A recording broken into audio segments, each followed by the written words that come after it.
बिस्मिल्लाहिर्रहमानिर्रहीम। अस्सलाम वालेकुम टू ऑल व्यूअर्स। आज का हमारा टॉपिक है ओबेसिटी। ओबेसिटी मतलब मोटापा। मोटापा बेसिकली होता क्या है? हमारे जिस्म के अंदर एबनॉर्मल फैट्स का एकमुलेट हो जाना, एबनॉर्मल चर्बी का इकट्ठा हो जाना। एबनॉर्मल चर्बी का मतलब किसी एक स्पेसिफिक जगह पे चर्बी का इकट्ठा हो जाना, यह हमारे पूरे जिस्म के अंदर मुख्तलिफ जगहों पर फैट्स एकमुलेट हो जाए, चर्बी इकट्ठी हो जाए, तो इसको हम मोटापा कहते हैं। मोटापा बेसिकली होता क्यों है? मोटापा जनरली हमारे यहाँ कार्बोहाइड्रेट और चिकनाइयों के ज़्यादा इस्तेमाल से, खुराक में इनका इस्तेमाल ज़रूरत से ज़्यादा हो।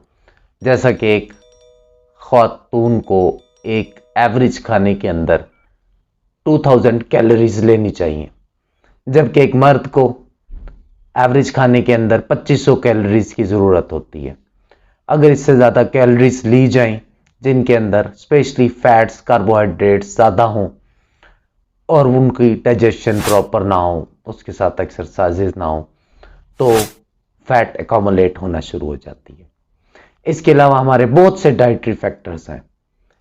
जिस तरह आजकल की रूटीन के अंदर हम देखें, जो हमारा एक कल्चर डेवलप हो गया हुआ है, जो जंक फूड हमारे यहाँ एक बहुत ज़्यादा इंट्रोड्यूस हो गया हुआ है, जिसके अंदर फास्ट फूड के भी बहुत से खाने आ जाते हैं, जिसके अंदर बेकरी प्रोडक्ट्स बहुत ज़्यादा आ गई, जिसमें excessive use of cold drinks, carbonated drinks आ गए।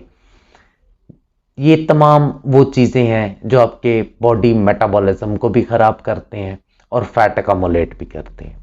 फिर उसके अलावा अल्कोहलिज्म, अल्कोहल का ज़्यादा इस्तेमाल, जो लोग ज़्यादा अल्कोहल इस्तेमाल करते हैं, उनकी डाइट के अंदर भी बहुत से फैक्टर्स ऐसे शामिल होते हैं जिसकी वजह से उनके अंदर ना सिर्फ फैट एकमुलेट होने लगता है, बल्कि बहुत सी दूसरी बीमारियां भी पैदा होना शुरू हो जाती हैं। चावल का बहुत ज़्यादा इस्तेमाल करना, ये भी ओबेसिटी, मोटापे का सबब बनता है। फिर उसके अलावा पानी का कम इस्तेमाल, हमारी रूटीन के अंदर वाटर इनटेक हमारे लिए पानी बहुत ज़्यादा कंपलसरी है। हमारे जिस्म की बहुत सारी बीमारियों से बचने के लिए पानी हमें बहुत ज़्यादा, हमारी बॉडी को ज़रूरत होता है। तो उस पानी का कम इस्तेमाल, जिस तरह आजकल के दौर के अंदर पानी कम, ये कार्बोनेटेड ड्रिंक्स और दूसरी चीज़ें का इस्तेमाल ज़्यादा किया जाता है, तो ये भी हमारी ओबेसिटी, डाइटरी फैक्टर के अंदर ओबेसिटी की एक वजह बनती है। उसके बाद एक्सरसाइज हमारे जिस्म के लिए बहुत ज़्यादा ज़रूरी है। ये हम जो कैलोरीज लेते हैं, इनको बर्न करने के लिए हमें एक्सरसाइज चाहिए। हम जो डाइजेशन करनी है, हमें अपनी डाइजेशन के लिए जो है वो बहुत ज़रूरी है एक्सरसाइज। जिस तरह आज से पहले हम दौर में देखते थे, हमारे पास मल्टीपल गेम्स होती थी, क्योंकि जो ये ओबेसिटी है, ये किसी एक एज ग्रुप का इशू नहीं है। ओबेसिटी अब बच्चों के अंदर भी पाई जा रही है, यंगस्टर्स के अंदर भी पाई जा रही है, और उसके बाद जो अडल्ट एज के लोग हैं उनके अंदर, और ओल्ड एज के अंदर, सबके अंदर ओबेसिटी एक बड़ा कॉमन चैप्टर है। तो स्पेशली यंगस्टर के अंदर, अगर हम आज से प्रीवियस कुछ डेकेड्स पीछे चले जाएं, तो हमारे पास मल्टीपल एक्सरसाइजेज होती थी। हम अक्सर देखा करते थे, कहीं पर हॉकी का मैच हो रहा है, कहीं पे फुटबॉल का मैच हो रहा है, कहीं पे क्रिकेट का मैच हो रहा है, बैडमिंटन हो रही है। लेकिन आज अगर हम अपने अराउंड दाएं बाएं देखते हैं, तो शायद ये चीज़ें बहुत नापैद हैं। चाहे उसके अंदर स्विमिंग है, जितनी भी हमारी फिजिकल एक्सरसाइजेज हैं, वो एक्सरसाइजेज बहुत रिड्यूस हो गई हैं।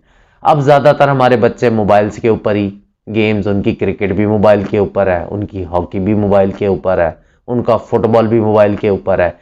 तो ये वो वजूहात हैं कि जो एक्सरसाइज हमारी रिड्यूस हो गई है, हमारी वॉक बहुत रिड्यूस हो गई है। हम ज़्यादातर कोशिश करते हैं कन्वेंस, कार, मोटर बाइक, इन चीज़ों को इस्तेमाल करें।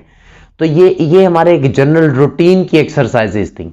एक तो होती है ना स्पेसिफिक एक्सरसाइज करना, लेकिन एक होती थी रूटीन की एक्सरसाइजेज। तो वो रूटीन की हमारी एक्सरसाइजेज भी खत्म हो गई और हमारा डाइट प्लान, शेड्यूल भी चेंज हो गया। ये वो फैक्टर्स हैं कि जिनके अंदर अगर आप देखेंगे, तो आपकी ओबेसिटी जिस वजह से बहुत ज्यादा आपके यहां कॉमन पाई जा रही है। फिर उसके बाद जेनेटिक्स, इनहेरिटेंस के अंदर, इनहेरिटेंस के अंदर जिस तरह बाकी डिजीजेज हम देखते हैं कि डायबिटीज इनहेरिटेंस के अंदर आता है और बहुत सी डिजीजेज है, इस तरह ओबेसिटी भी कुछ फैमिली के स्ट्रक्चर, बॉडी स्ट्रक्चर्स और इसी तरह होता है कि उनके अंदर फैट अकमुलेट बहुत जल्दी होता है, तो वो एक फैमिली हिस्ट्री, जेनेटिक्स, ये भी मैटर करती है इसके अंदर। ओबेसिटी की कॉज के अंदर ये भी एक बहुत बड़ी कॉज के आती है। फिर उसके बाद कुछ होती हैं डिजीजेस। डिजीजेस से पहले मैं ये बात कहना यहाँ बहुत जरूरी समझता हूं कि यहां तक जो था, अगर आज से हम कुछ अरसा पीछे चले जाएं, कुछ दहाइयां पीछे हम जाएं, तो हमारे पास मोटापा, ओबेसिटी के लिए जनरली मेडिकेशन बहुत कम होती थी, मेडिसिन बहुत कम होती थी। डाइट प्लान और एक्सरसाइजेज, जो हमने शुरू के फैक्टर बयान किए, डाइट और एक्सरसाइज, इनके ऊपर तवज्जो दी जाती थी और ओबेसिटी रिड्यूस हो जाती थी। और ये चीजें अब भी, आप अगर अपनी डाइट प्लान को मैनेज करें, अपनी एक्सरसाइजेज को मैनेज करें तो हो सकती हैं, लेकिन एक कंडीशन ऐसी है कि जिसमें डिजीज फॉर्म के अंदर ओबेसिटी जनरेट हो रही है, तो उसमें जब तक आप उस डिजीज को, उस कॉज को, उसको खत्म नहीं करेंगे, उस वक्त तक आपका मोटापा खत्म नहीं हो सकता। जिस तरह जनरली हमारे यहाँ आजकल के दौर में बहुत से लोग हैं जो ओबेसिटी के लिए मुख्तलिफ स्लिमिंग कोर्सेज भी यूज कर रहे हैं, मुख्तलिफ चीजें यूज कर रहे थे, लेकिन वो उस कॉज को ट्रेस नहीं कर रहे कि वो कॉज क्या है, और जब तक वो उस कॉज को नहीं करेंगे उनकी ओबेसिटी रिड्यूस नहीं होती। उसमें कुछ डिजीजेस के एग्जांपल्स मैं आपको देता जाऊं।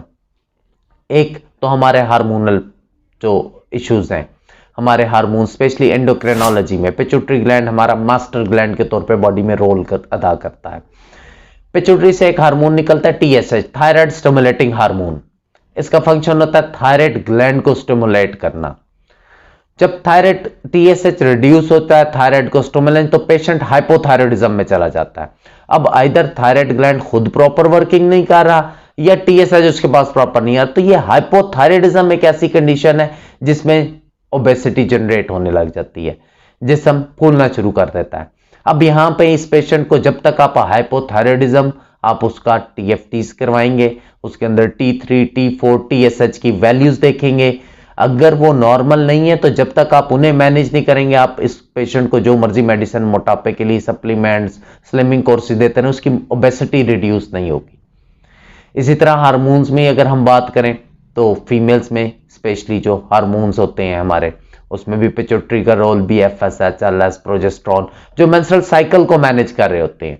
जनरली जिन खवातीन के अंदर मेंस्ट्रुअल साइकिल डिस्टर्ब होता है, और स्पेशली एमेनोरिया के जो पेशेंट होते हैं, एमेनोरिया के पेशेंट के अंदर आप ओबेसिटी बड़ा कॉमन देखते हैं। इसी तरह मेटोरेजिया, एमेनोरिया के जिनके अंदर मेंस्ट्रुअल साइकिल लेट आना या ना आना, मेटोरेजिया जिनके अंदर मेंस्ट्रुअल साइकिल, मेंस्ट्रुअल फ्लो का ज्यादा हो जाना, उनके अंदर भी आप ओबेसिटी देखते हैं। जिनके अंदर ज्यादा होता है वो जनरली एनीमिक हो जाते हैं, और एनीमिया इटसेल्फ एक बहुत बड़ी वजह है ओबेसिटी की। और स्पेशली खवातीन के अंदर जो ओबेसिटी पाई जाती है उसमें उनका एनीमिया, HB लेवल, हेमोग्लोबिन बहुत ज्यादा मैटर करता है। तो आपने ये हार्मोन्स रेगुलेट करेंगे किसी भी पेशेंट के, किसी भी इंसान के, अपने प्रैक्टिशनर से जब वो रेगुलेट करवाएंगे उसके बाद उनकी ओबेसिटी रिड्यूस हो सकती है। तो ये हार्मोन्स के हवाले से एनीमिया। फिर उसके बाद GIT के इश्यूज, और GIT के इश्यूज में स्पेशली कॉन्स्टिपेशन, कब्ज, उमुल अमराज भी कहा जाता है, जिस तरह से जनरली 70 बीमारियों की मां भी कहा जाता है, क्योंकि जब कॉन्स्टिपेशन होती है, कॉन्स्टिपेशन की वजह से आपका पूरा GIT, और आपका GIT गैस्ट्रोइंटेस्टाइनल ट्रैक्ट के अंदर आपका लिवर भी इन्वॉल्व है, आपका गल ब्लैडर भी इन्वॉल्व है, आपका पैंक्रियाज भी इन्वॉल्व है, यानी आपका पित्ता, जिगर, लबलबा, ये तमाम चीजें इसके अंदर इन्वॉल्व हैं। तो आपको उनकी भी बीमारियां मिलती हैं और प्लस ओबेसिटी भी मिलती है पेशेंट की। तो ये भी उन बीमारियों में एक आता है जो ओबेसिटी जिनकी वजह से कॉज होती है। उस तरह बहुत सारी और डिजीजेज भी हैं। डायबिटीज के अंदर भी हमें डायबिटिक पेशेंट का, जिस तरह हमें BP हाई मिलता है, उनके हमें किडनीज के इश्यूज मिलते हैं। तो वहां पर डायबिटिक पेशेंट जनरली बाद में तो कमजोर होता है, जो इनिशियल स्टेज डायबिटीज की है, जैसे डायबिटीज होने से, क्योंकि जिसको मेडिकेशन के अंदर रहता है तो जनरली हम देखते हैं कि उसका वेट रिड्यूस होता जाता है। लेकिन जब पैंक्रियाज इनिशियल स्टेज पे उसका डिस्टर्ब होने लगता है तो उसके अंदर भी कॉन्स्टिपेशन, GIT और प्लस ये मेल न्यूट्रिशनिंग, ये तमाम फैक्टर्स इन्वॉल्व होते हैं।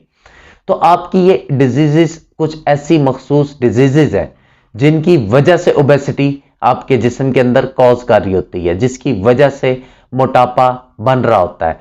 तो इनको जब तक आप इन बीमारियों को ट्रीट नहीं करेंगे, आप मोटापा अपना रिड्यूस नहीं कर सकते।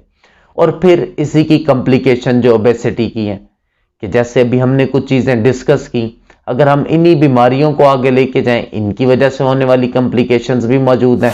और इट्स सेल ओबेसिटी, जिस तरह ओबेसिटी का जो मोटापे का पेशेंट होता है उसके अंदर एथेरोस्क्लेरोसिस यानी जो आर्टरीज है इसका नैरो हो जाना, तंग हो जाना, क्योंकि उसमें फैट अकोमोलेट कर जाता है।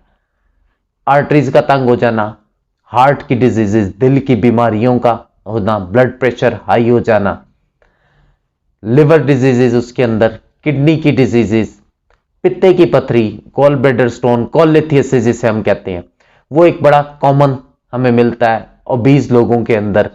इसी तरह उनके लिवर का लेफ्टीज करवाएं, लिवर फंक्शन उनका डिस्टर्ब हो जाना, कॉन्स्टिपेटेड लोगों के अंदर अल्सरेटिव कोलाइटिस और कोलोन का कैंसर, ये बहुत कॉमन पाया जाता है। इसी तरह जो आपका फीमेल है वो ओबीज हो, उनके अंदर ब्रेस्ट कैंसर पाया जाता है। तो ये वो तमाम कॉम्प्लिकेशन है जो एक ओबेसिटी के पेशेंट को, इसी तरह एनेमिक जो ओबीज है उनके अंदर सांस का चलना, डिफिकल्ट ब्रीदिंग, इसी तरह वो अस्थमा की कंडीशन के अंदर भी वो लोग जल्दी जाते हैं। तो ये तमाम कॉम्प्लिकेशंस हैं जो मोटापे की वजह से हैं। ओबेसिटी का होम्योपैथिक मेडिसिन के थ्रू ट्रीटमेंट, होम्योपैथिक सिस्टम के अंदर ट्रीटमेंट क्या है? होम्योपैथिक सिस्टम जो है ये सिम्टमेटोलॉजी, सिम्टम्स के ऊपर, अलामात की बुनियाद के ऊपर इलाज करता है। इनमें जो कॉजेज अभी जैसे हमने डिस्कस की, तो उन कॉजेज के बिहाफ पे रेमेडीज होती हैं। यहाँ पर कॉजेशन को देखा जाता है, यहाँ पे कॉन्स्टिट्यूशन, जिस्मानी साख्त के मुताबिक दवाई का इंतखाब किया जाता है, मियाज़्म के मुताबिक दवाई का इंतखाब किया जाता है। जैसे मैं आपको एग्जांपल दूं, फिर उसके बाद स्पेसिफिक सिम्टम्स हैं कि जिस तरह हमारे यहाँ जनरली जो फैट एब्डोमेन की है उसके अंदर कल्कीरिया कार्प एक दवाई है, उसका बहुत बड़ा रोल है। हमारे यहाँ जो कॉन्स्टिपेटेड पेशेंट की ओबेसिटी है उसके अंदर ग्रेफाइड्स को एक वैल्यूएबल रेमेडी के तौर पे है।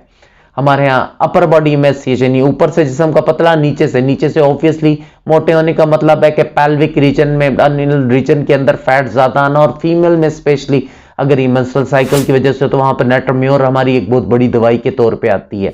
इसी तरह एनेमिक पेशेंट्स के हवाले से रेमेडीज हैं।